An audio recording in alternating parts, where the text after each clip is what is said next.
Welcome to Strictly Outdoors. Strictly Outdoors. Today we are outside with none other than Kyle Cullen. We're on the Strictly Outdoors podcast in the cold state of Wisconsin. Don't know how you guys do it every year. Hey, it makes the summer that much more worth it, right? I don't know about that. Yeah. I'd argue that one. I don't know. We're out here. It's the North 40 mine. We'll give you guys a little pan over during the post-edit. Is our producer? Is our producer? All right, we're fine. Speaking of editing and post-production, we'll do a little tour over this. We got ducks and geese coming through. Oh, beautiful. I mean, the activity here is non-stop. Absolutely. Kyle, give us a little recap of what we spent our day doing today. So first off, rolled up into the facility and just did a quick look around and be like, today's gonna be badass. Everything about it. Like, I don't even know what we're getting ready to do, but it's just gonna be badass. Well, you didn't know anything that we were gonna do. Nothing. I just knew we were going to a quarry. That's all I was told. So showing up here, seeing all the equipment spread out, just looking around. This is literally an active quarry, and getting unloaded, doing a little tour lap, which quickly turned into us just thrashing around on the ice. Oh, just blew it. That was pretty sick. Broke a few machines right off the bat, got them fixed. Planned out a little racetrack that we laid down some good laps on, had some good times on, and then continued to thrash around on some more ice. Got to play with some equipment a little bit. As you can see, we're not on the ground anymore. No, we're outside and in the air. Kyle lifted us up here. Yeah. With actually a very nice, delicate touch. Got to run some of their Ravic products through the two-step rock crusher over there, and I'm not gonna lie, after we went through the first one with the big boulders, I did not think they were gonna work. When I saw a piece, I was like, the fuck? They get to the bottom of the crusher, and we'll throw in some clips, and I'm digging, and I find them, or I find a piece. I'm like, yeah, these things are done. Yeah. And you finally saw them up on the conveyor belt. We fished them down and plugged them in. They still work. A little scratched up, but I they think we still were work. both a little tense about it too. Yeah, I was being super bummed. I was like, guaranteed this is gonna work. And then when I saw that thing mangled, I was like, I don't know if this is gonna work. But it was for good use. Absolutely. And what I'm surprised about, so we were spinning around the ice yesterday. We were screwed on earlier. We did not make two UTVs make contact until you and I bumped a couple hours ago. I'm amazed that we went that many runs. Hold on. Is it skill or luck? If we're talking about close calls, you about killed me once. I hit, close call. And then you hit a Harley Not on a the UTV. ice. Nuance. UTV. Not nuance, He not was a UTV. parked. Yeah, he was parked. There is no side-by-side on side-by-side violence. We're All gonna right, buff fair. that right out. We're gonna buff that right out. Yeah. All in Yeah. all, I would say for the activities that have been done in the last 2 days, we have a pretty decent result on what did it break or did break. I definitely agree. Yeah. Definitely thought there was gonna be some more carnage out of this.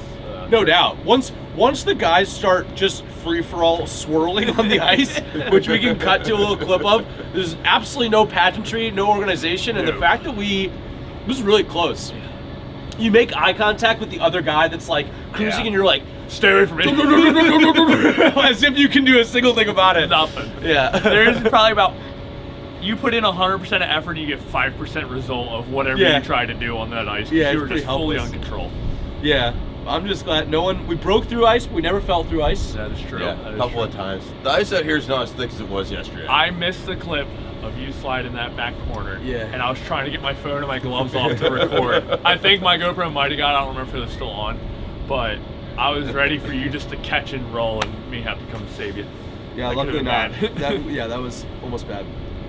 So we've had a ton of fun the last 2 days, like pretending to be YouTube sensations. Okay. But you actually are. So how did that really happen for you? So before we dive into that, you guys are really impressive on a camera. You do a very good job where it makes it so natural and easy to film with y'all. Cool. Because we do a lot of stuff with people that just haven't really been in the world ever, and it is such a pain in the butt to just be able to pull a camera out and start filming, and then just not looking and go, like you guys are just quick with the comebacks. You guys don't even act like there's this camera on you, which makes it so much fun to film with y'all. Good. We've been doing it 4.5, 5 years now, so Not long. not crazy long, but enough time invested where we're happy to see the traction and the growth that we've gotten. Obviously we grew up watching YouTube and doing, just the shenanigans that we do on our videos already. So the action and the content was always there. It just started getting filmed. Who'd you watch? I'm curious, like, growing up, who'd you, Luke, and your rest of your siblings watch that was exciting? So, Luke's my brother and editor, filmer. He didn't necessarily do any off-road stuff like I was. He was more into games and that style of stuff. Honestly, what was a cool full circle moment for me, I grew up watching like Oscar Cruiser a lot. If you don't know, he's a Canadian rider that's big into Can Ams and the Renegades and the four-wheelers.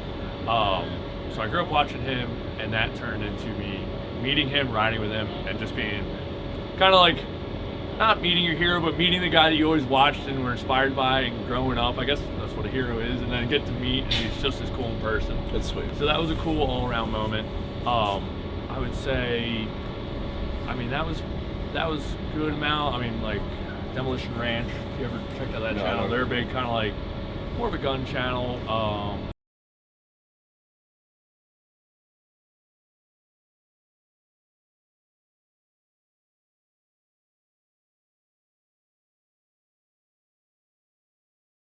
A lot of different inspiration of stuff that we could do ourselves, like ride four-wheelers and side-by-sides, but then a lot of other people that were doing car stuff and just wild stuff that never really was something we could do. In the last few years, as we've been doing YouTube, I've been watching more of it, so like watching people like Seaboys. Oh, Seaboys is a good one we grew up watching.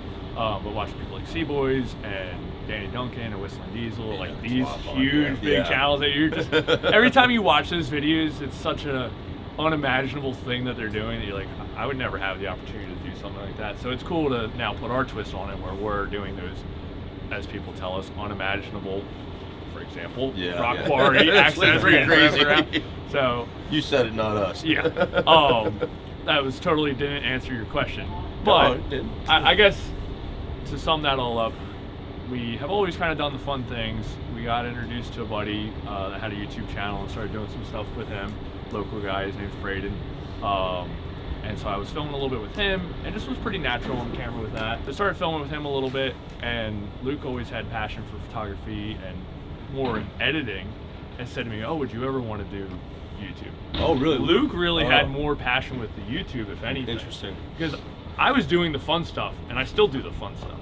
Luke enjoyed the editing and making the videos, and he honestly, I think, had more of a dream in the background, like, oh, I could be a YouTuber? Yeah. But he didn't have anything to make content about. So he looked at what I was doing and saying, I could make that into the content that we create. Right.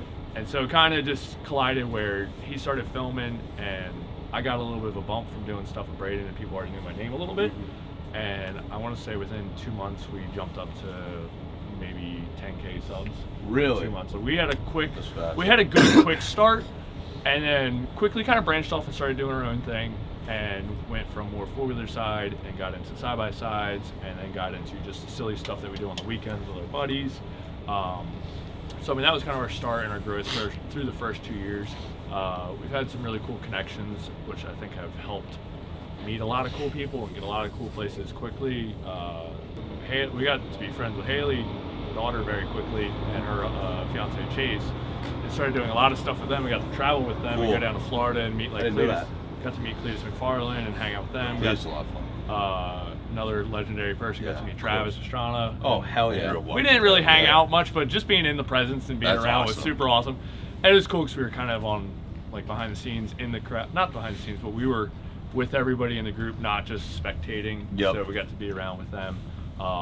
Is that the moment that you felt like it was at a different level for you? There's been so many chances, there's been so many times where it's like, this is a different level. This is a different level. This is a different level. There's always just those moments when you look back and you're like, man, how did we get here? And then you get to that next step, you look back and how did we get here? I mean, I'm sure it's kind of the same with your company of Ravic, and where you guys have said, oh, we're starting out with this, and you finally get to that point and you look back and like, damn, no doubt. We're somewhere pretty cool, and then you move on and you move on and you move on. So that's been the entire YouTube career. And quite honestly, which might be your next question, that's what leads us into why we like to do it. That's a Strictly Outdoors question, asked on every Strictly Outdoors show. Is it show. actually? Why you like to do it? Why you like to be outside? What is it that brings you out here and gets you after it every day? So I mean, I kind of grew up off-road, doing riding. My dad had me on a little Yamaha Zinger 60 at like 2.5. Sweet. My mother definitely wanted to kill him at the time. But I still have it actually, which is pretty cool. So I still have the first four-wheeler. So I mean, I grew up riding, and from that it turned into TRX 90s, and had a Honda Rancher when I was younger, 9, 10 years old, and then got into riding dirt bikes probably around 12, 13. Rode those all the way up through high school, and I mean, that was just the fun thing to do. We did some sports. I played soccer and baseball a little bit, but I liked having the freedom to like just do what I wanted and just go have fun and be in control of my own fun. I guess sports were cool, but jumping on a dirt bike or a four-wheeler was way better than playing sports. And we grew up in South Jersey, which has a lot of riding areas, which people don't expect that. So we had a lot of power lines and railroad tracks that you could ride around, or gas lines that you could ride down. And there's sand quarries all over. So we grew up just riding all those areas. I saw you go back there a couple months ago, right? Yes. Yeah, So I still travel back there probably twice a year, and we'll go see buddies and hang out with them. And we will, we'll bring the toys up and go riding and stuff. And so it's cool to go relive those childhood memories of just riding the stuff that we grew up riding. And now the toys have just gotten bigger, but it's still the same exact trails. And they're still just as fun. It's just toys have gotten better. So that's, I would say, is what created this Kyle, basically, is just that childhood. And just we've gotten bigger toys and done cooler things and had cooler experiences, and now we travel a lot more and go some really cool places and meet some really cool people. And so now we're just kind of dipping into everybody else's backyard of, we had our thing growing up, now we go to your guys' backyard and do your thing and what's cool, and we go to somebody else's backyard and do their cool thing. So that's kind of what is the love of the YouTube side, is the people that we meet as well as the fans that we meet. That's pretty awesome. I know we got to meet Brandon's son. Oh, that was cool. He was he was stoked. So they're I guess what would Brandon's title be? So Brandon's head of customer experience and customer service for Ravic. So he does he is the bridge between the product design and engineering team and the actual customer experience. So that's Brandon's role. So Brandon, one of their key important employees, we were able to go over to his parents' house and go off their property onto the lake and rip around on the ice in one of the videos, and his son was a big fan. So it's cool to be able to meet, and that's I guess the most interesting thing is we go anywhere and meet fans. We went down to Texas, and I figured, there's going to be nobody down here that we know. Dudes in Oklahoma recognize you. Yep. And that was nothing. I could tell. We were out of our element, but we go places where people know we're going to be, and we find a lot of people that know us and get chatting and talking. And like we did Texas, and I don't think we would make it 15 minutes down. We were riding at a park. I don't think we'd make it 15 minutes without somebody coming up and talking to us. So Do you have stalkers awesome. yet? Luckily, no. I guess I'm not cute I guess enough. you haven't made it yet then. Either I haven't made it or I'm not cute enough. Plenty cute. Credit to you and Cullen. You gave Cullen the ATV, which I was psyched about. I was like, hell yeah. And then Cullen's out there ripping it. Oh yeah. I was so stoked about that. Yeah, that was like was one of the cool. highlights of my day. I was like, that's what's about. That's awesome. That's a pretty cool opportunity with YouTube, of meeting fans, and then some of them just come up and say hi, and some of them it's all about where you're at, and if you got the room to do it, but sometimes you get to give those fans that experience that just they could never imagine. Yeah, and they'll never forget. I mean, I've been blessed that I've got a lot of viewers that watch my videos, and they allow us to do what we do. If I can return the favor and hook them up and do something cool with them, why not? It takes 30 seconds to do it. So to me, I think that's pretty awesome, to just something like throwing Keller on, the Renegade and go buck wild, dude. And I was so happy he thrashed on that. It made me smile. I was really I'm sure he was probably kind of like, he's probably not happy, but I was grinning ear to ear. I literally have a video going, I'm so happy he's ripping on this thing. You were saying, like, it's cool to be in our backyard. We have the desire to go to your backyard. We'll go to Busco Beach. Bring it. We'll a long road trip from here. We'll drive. We're road warriors. Yes. Like, what would you say is, like, a couple of things out there that are must-dos for us on the trip? Like, we definitely want to go mudding, get dirty, but are there sections of the area that are cool? I know they do concerts down there. It seems like an awesome place, and we haven't spent any time there. So we've got a lot of private riding parks in the state of North Carolina and kind of surrounding areas, and it's cool because you can just a lot of off-road into one experience. So you have the opportunity to meet a lot of people. Where here, you guys have a lot of state land that you ride, but you don't really meet new people. I mean, you do, but not to the scale that they're we not do. Parks. You're just riding trails, and you might cross somebody and wave to them, or if somebody's broke down the road, you'll help them out, and that's really maybe where you're going to meet new friends. But you roll up to a park like Busco, and just off the bat in the parking lot, the guy next to you is now going to be your new friend that you're going to call every time you come to Busco. Just because you're parked next to him, you're going to be friends. And then you're out on the trail and you're hanging out, and somebody breaks something, another guy pulls up to you and gives you a hand with something, and that's your new best friend too. And so you just instantly make friends all over the place. You know, if you're there for a day or a weekend, you will make friends, and that's what's pretty awesome about that experience with the parks is there is so many more people out there, and they're all with the same passion. Yep. Yeah. Not so much with the riding out here. You don't see as many people. You're calling up your already buddies that want to ride with you. You're not necessarily meeting new folks out on the trails. So I guess that's pretty neat about it. There's definitely a little bit more of a party atmosphere, which you care or don't care for. And then what else about it? I guess the concert aspect of it, they host events. So there's a little bit more to do. It's not so much your own creativity, but other people's creativeness of like, hey, what about this idea? Let's run a bounty race, or let's have a concert. Or, I mean, just people throwing improv thoughts around, or we're going to this pond, I'll go skim, or hang out this day. So there's lots of hot spots for us content to capture. That's cool. Or other folks, if you're maybe not into doing that, just watching people do it live is pretty impressive. And I mean, you could go there with nothing and walk around the park and just watch people do cool stuff all day, and not even have to have a machine. So sweet. I think that's a good way to involve a lot of people into what we do. Busco's gonna be the first one. I'm really excited. That's like, for North Carolina, probably top park just as far as having everything there, and it's such a big place. We did Bogs and Boulders in Alabama. That was an awesome park.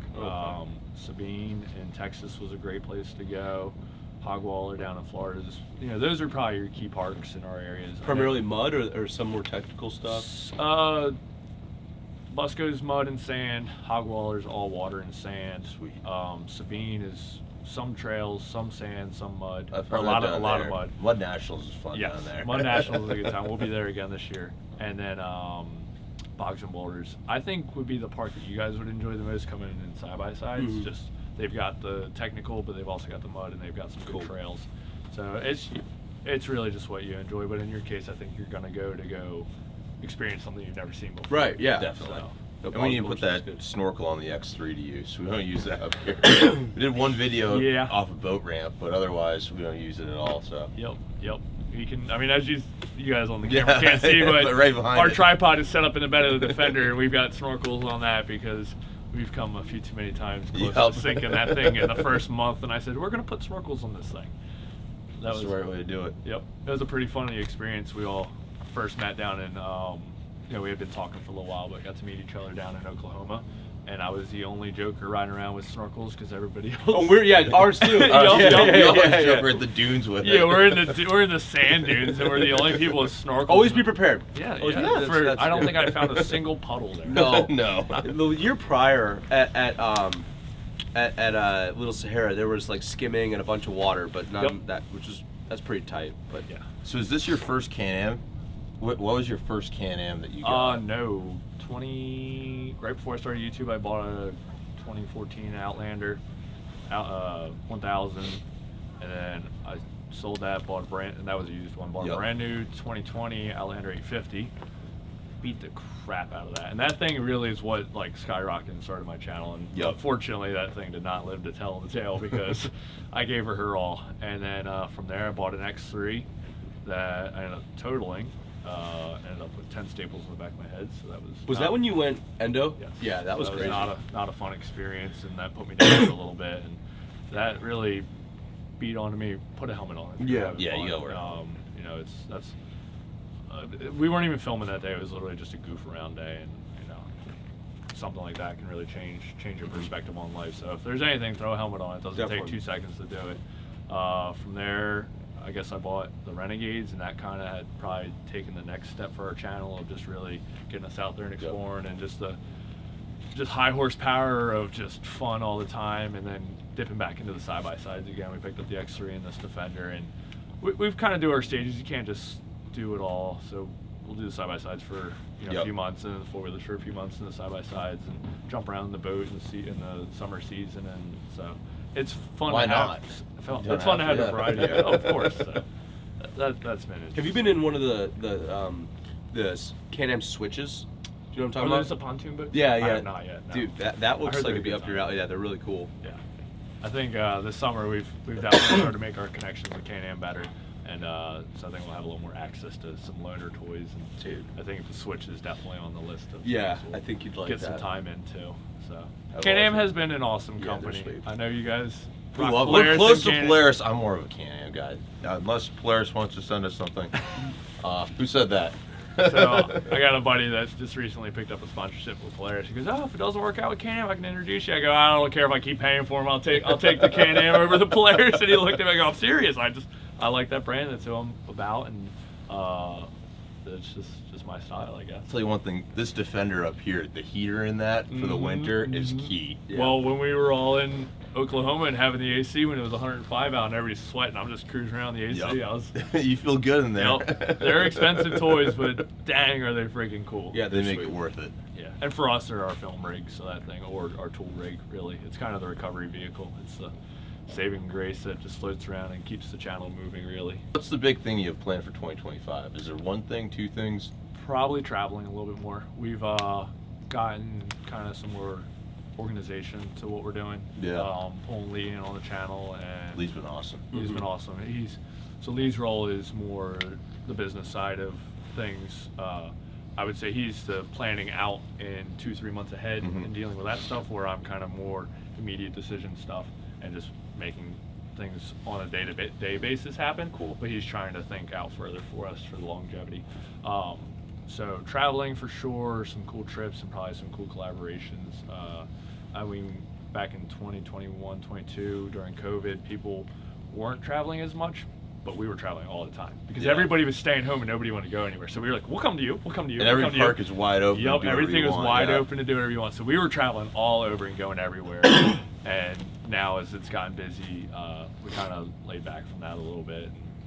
Just got, not distracted, but had other things going on. So Right. I think we're ready to dive back into 2025 and just hit it full speed and travel some more and make some collaborations with some cool people and make some really awesome content.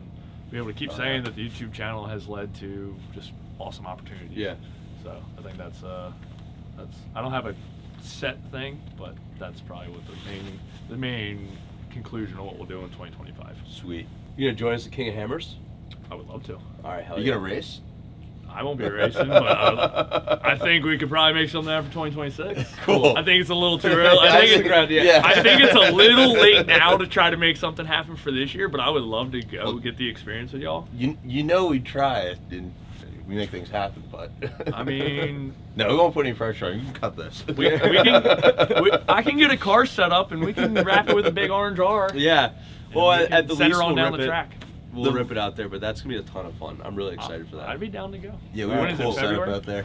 What is it? It's late January 28th through February 9th, I want to say. We got we'll a be big out there the setup whole out week. there for 2 weeks, so Yeah. 1 week. One week. The All week right. before is King of the Moto, so we'll All be right, out there okay. for a week and change. Big setup, big tent. Have a few parties out there. All right. Have a bunch of people over. So We've had you're more than welcome. We've had a few invites and just wasn't able to make it happen for the last 2 Yeah. years, but 2025 might be maybe the we'll year. be the invite you All right. accept. I don't know. I think it will be. Let's do it. Let's figure it out. We're gonna stop this camera and we're gonna go look at plane tickets. All right, hell yeah. Because I'm not driving 36 hours And out shoot there. some stuff. We're gonna go blow some stuff up. Yeah. Is that gonna follow on the backside of this podcast? It's Yeah. going to be Yeah. like we'll CGI it in, then we'll put that over there. All right, Yeah. perfect. Thank you for the experience. Absolute pleasure, of course. That's All right. Oh yeah. Strictly Strictly outdoors. outdoors.